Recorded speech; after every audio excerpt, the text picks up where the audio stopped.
ก่อน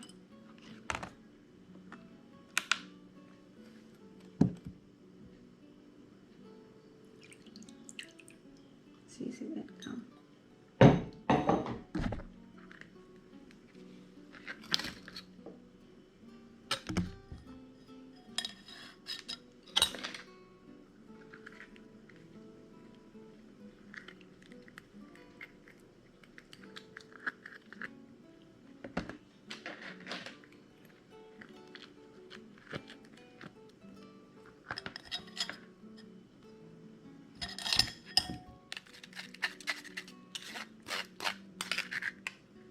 50 กรัมแล้วเดี๋ยวมาต้มกัน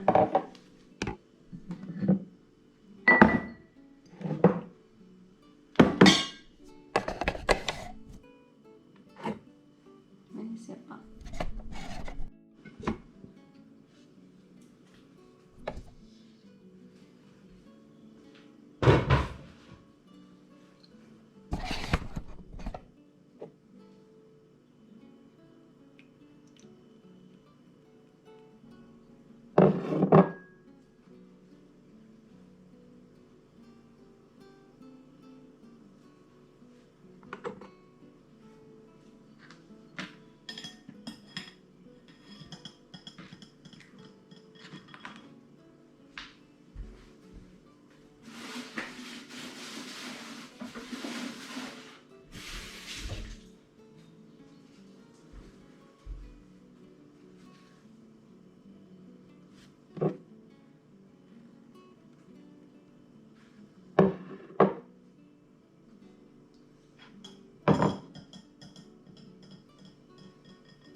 แล้วก็ปิดเตา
นี่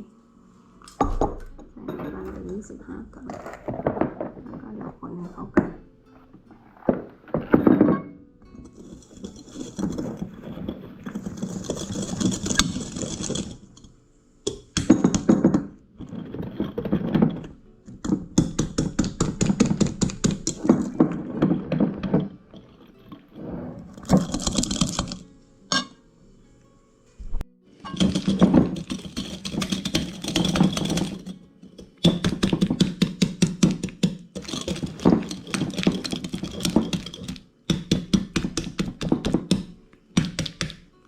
ติดมาก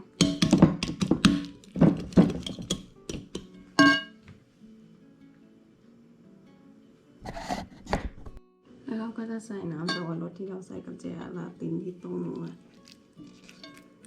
ที่ทำให้มันเย็นแล้วหลังจากรอมันนะสักพัก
บอกใส่วิปครีมลงไปเลยแล้วก็ผสมแล้วตอนนี้เราก็จะใส่สีผสมอาหารสีเหลืองนิดนึงคือจริงๆเขาใช้แบบเจลกันอะแต่ว่าเราไม่มีแต่สีอย่างนี้ก็เลยผสมสีจะอมเลมอนไม่ได้แบบชีสเค้กมันทำเป็นเจลลี่ขนาดนั้นแต่เราก็ไม่ได้อยากใส่เยอะมากเพราะว่าเรากลัวอะไรไม่ได้โอ้ยเลอะนิ้วล้างยากอยู่แต่ว่าเมื่อกี้ให้ใส่ไม่หมดเหลือนิดนึงครีมชีสไม่ใช่ครีมชีสวิปครีม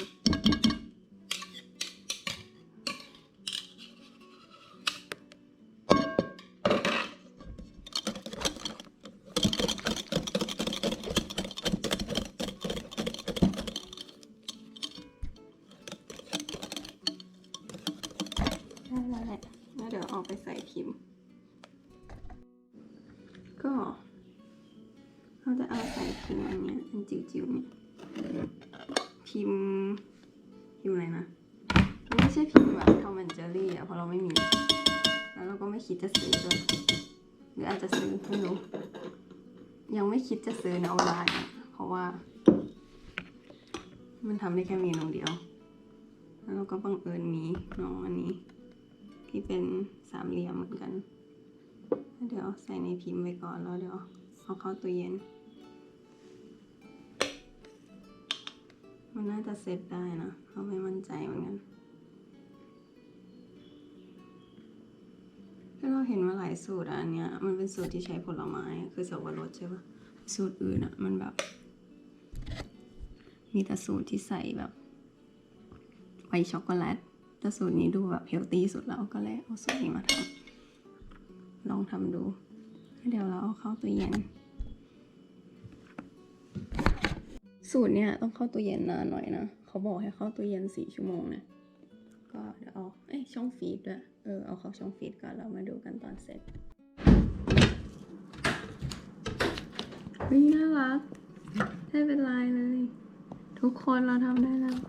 เป็นลายดอกไม้เราทำเองเป็นรูปดอกไม้หน่อยถึงแม้มันจะจิ๋วไปนิดนึงหรือเปล่าไม่หรอกมั้งไม่จิ๋วไปหรอกเนี่ยบวกฮึบอึ๊บได้แหละเป็นรูปดอกไม้ที่เป็นลายของพิมพ์มันอะเนี่ยพิมพ์อันเนี้ยนี่เราใช้อันนี้เป็นชีสเค้กยังไม่แข็งเพราะวันนี้เพิ่งชั่วโมงเดียว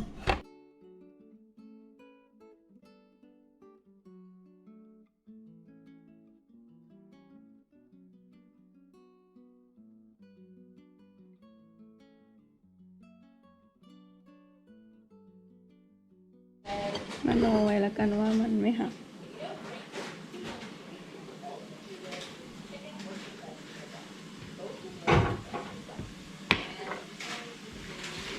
มันหักไปแล้วอ่ะมีมุมไหนสวย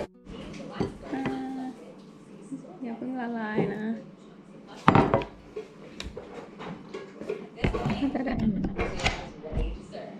เราแช่มาประมาณ1 ชั่วโมงครึ่งอะแต่เราทำมันหักไม่เป็นไรหรอกเนาะทุกคนเราจะควานชีสให้มันเป็นเหมือนของทอมแอนเจอรี่นะมันมีรูอะเพราะเราพิมพ์เรามันไม่มีรูซึ่งมันก็ไม่ค่อยคล้ายหรอก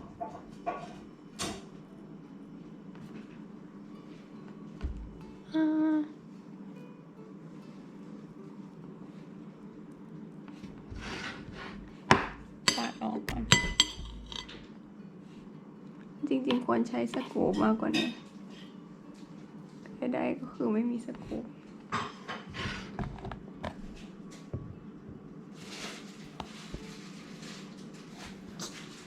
ไม่สวยไม่ได้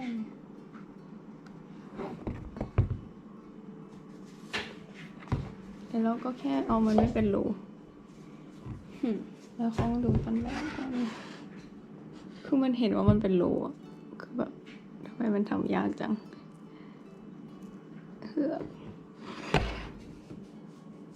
ตรงไหนมันดูเหมือนมันโดนแทะมากกว่าประทับตั้งใจทำเป็นรู